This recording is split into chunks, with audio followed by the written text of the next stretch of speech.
What do you mean by that? That we might not see it because 2012 happened before that time? What do you mean by that? Well, it takes a long time to do a moon mission.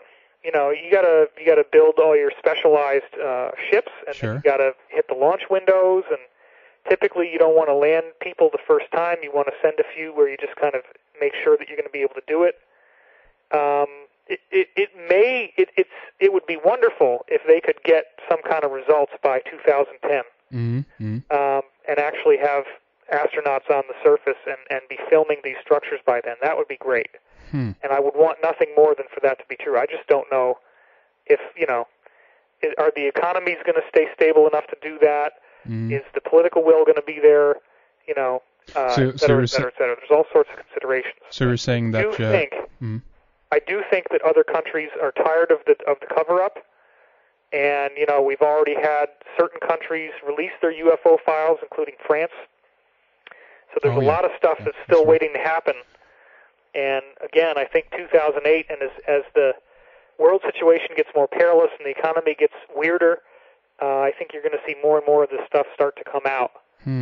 Are you saying that if we if we go beyond 2012 and haven't been to the moon by then, that we won't make it? Or what do you mean? Well, I mean, we could do it just afterwards. It ties back in with the deepest esoteric view of 2012, in which you're dealing with essentially a reality shift. So after 2012, our civilization will have changed, or will change, in such a dramatic fashion that, after that time, we're going to know about Atlantis, we're going to know about the ruins on the moon, ruins on Mars. It's going to be a whole different game. And actually, the consciousness frequency is going to change. It's going to be much, much easier to have paranormal ability than it is now. And in fact, it may even be, if you look at the ancient prophecies, that some people will be able to levitate, do spontaneous healing, spontaneous telepathy, all sorts of things that we would now only relegate to the realm of miracles. And, you can kind of see the seeds for that with that Spottiswoode study I was telling you about, where your position in the galaxy, or relative to the galaxy, can increase your psychic ability by up to 400%. So if galactic energy strikes your DNA at the right time, one of the things I've done with DNA is chart evolution. Most people think evolution is Darwinian, that it's basically random mutations and that they occur gradually over long periods of time. It's not really true. Evolution occurs in sudden spikes that are separated by, again, regular cycles of time. There's one cycle that's like 65 million years, 64, 65. There's another cycle that's 26 million years.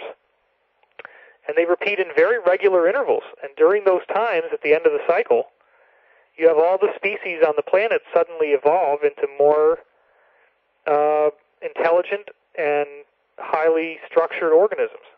And we're, again, it appears on multiple levels that we're at another one of those cycles now. So this occur in jumps. That's what you're saying here. Yeah. And it actually does cause biological change. Jeez. Do you think that this... I mean, we have all the evidence. We already have the proof, right? It's already happened over and over and over. Sure. You got Dr. Robert Rode from UC Berkeley, who discovered the 64, 65 million year cycle. You got David Rope and James Sepkoski, two University of Chicago paleontologists. They discovered the 26 million year cycle. They didn't want to find this thing. They were trying to get rid of it, and they kept doing more and more work to make their data better and better so that they could get rid of it. And the more they worked, the more they found it.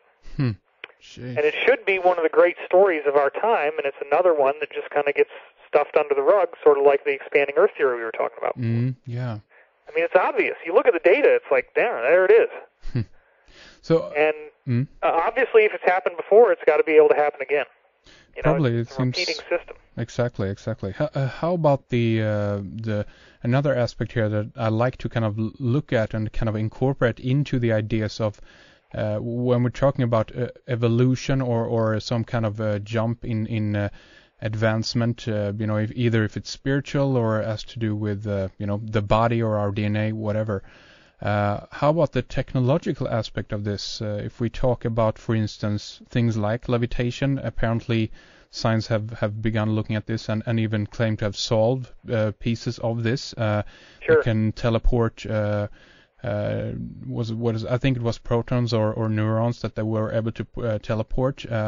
You can even tie in the fact of telepathy into this. They're now looking at things that are happening in things that are existent, I should say, in the brain, like brain sand, for instance, a crystalline structure that is in your pineal gland, and it can apparently activate this through technology similar to cell phone technology. What do you think? What do you think that the ancients were actually talking about if they were prophesizing, for instance, stuff like telepathy or levitation, that we actually are approaching now a point where we can technologically come to this level. So this actually might not have at all anything to do with the spiritual aspect. What's your response to that?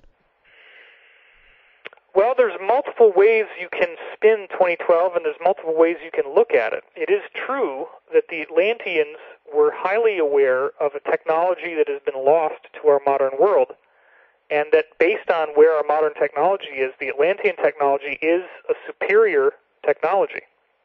And it's superior for several reasons. One of the reasons is that it's a technology that incorporates consciousness with machines, so that you can power the machine with your thoughts. So if you get into an anti-gravity craft built by Atlanteans, not only is it anti-gravity, but you basically think where you want to go, and it will go that way because it's responding to your consciousness. Yeah.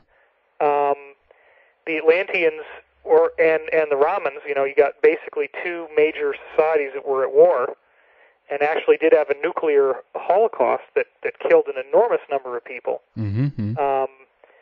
They were aware of a global grid, of the sacred geometry that overlays the Earth. They use the grid because where the lines cross, you get these vortexes, and there's energy that can be harnessed there. They use the pyramid technology because it will reduce severe weather, reduces earthquakes. It will, transform the consciousness of the people in the area. It performs healing. So the energy that we're dealing with, that the Atlanteans were aware of, is an energy that's just now starting to be rediscovered on a very primitive level. Technologically speaking, yes. One could say that as we begin using this energy in a technological fashion, it will have an inevitable effect on our overall evolution. There's no question of that. Yeah. However, the Atlanteans used it and had it, and look at what they did to themselves.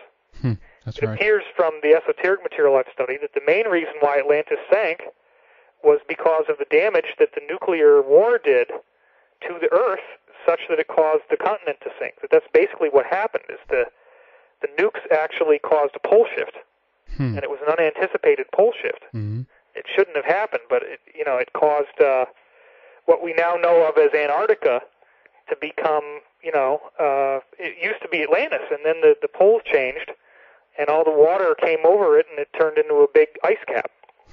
Really? I spoke to a guy who worked in the black ops community in the U.S., had extensive interviews with the guy. This is the Montauk guy. And this is another thing I haven't gone public with before, but he confirmed repeatedly to me that they had discovered Atlantis under the Antarctica.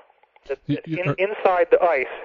Most of it is gone because basically you're dealing with enormous glaciers that have so much pressure that they just crushed all these pyramids and so forth down to rubble. But there's a few places like Lake Vostok. Exactly, yeah.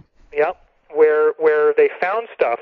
And one of the things he told me they found, again, this is brand new information, is they found a series of spheres that were models of the Earth. And these spheres were made of an indestructible metal. You couldn't burn it, you couldn't cut it, you couldn't do anything to it. And each sphere represented the Earth at a different stage of expansion. So you could see the continents expanding, and that's how our guys apparently figured out that the Earth was expanding in the first place, was they found these Atlantean models under the ice of Antarctica. Sheesh, okay. But they found pyramids down there, and actually that whole thing was covered in that movie Alien versus Predator. Oh, yeah, that's right. Exactly. That's right. Yep. So they let the truth out little bit by little bit, but then if somebody tries to say, oh, yeah, then they say, oh, you're just making fun of that movie Alien versus Predator. Whatever. Exactly. Huh. So, yeah, there's a lot to know, and Anyway, I think you were asking me something and I got off track. So. Oh no, it's fine. I mean, that's amazing information and very interesting. Was this Stuart Swerdlow you were talking about? No. This is not Swerdlow. Although the man I'm speaking of knew Stuart Swerdlow. He was another guy who worked there. Like this is a very interesting situation. The man who I'm in contact with has never gone public. He has never spoken to anyone else ever about this. I'm like basically, he has some associates. There were some people who were in the Black Ops community that they called I think they called it the network or the underground or something like that. And he stayed in contact with them, and he showed me pictures of what they call sub-shuttles, which are these bullet trains that run underneath the land in America that were built for basically transportation from one secret base to another. So I did see a photograph of what was apparently a sub-shuttle. And just an incredible amount of information that he gave me that is just beyond the realm of fascinating. Do you know if this primarily is the military who is involved in this project, or do you know who's behind it? You can't really say it's the military. That's not really an accurate assessment. You have a variety of organs within the defense community, and these are oftentimes private contractors. And they may be affiliated with some of these secret power groups, but as far as the military, no, they're generally not military. There's a bunch of corporations I could name. In fact, he told me the corporation that he was working for, this is public domain now, it's Brookhaven Laboratories, was the company that was doing Montauk. So that's not the defense contractor, that's something else. So what you're dealing with is basically secret societies that create these dummy corporations so that they can bill themselves for their own work, and then make it look like it's all a separate entity. Primarily, Montauk was run by ex-Nazis that were still actually wearing the uniforms, had relocated to the southern tip of Brazil, which is where they still are. And, they funded the project through apparently some Nazi gold that they were able to recover. Great deal of it, actually. And,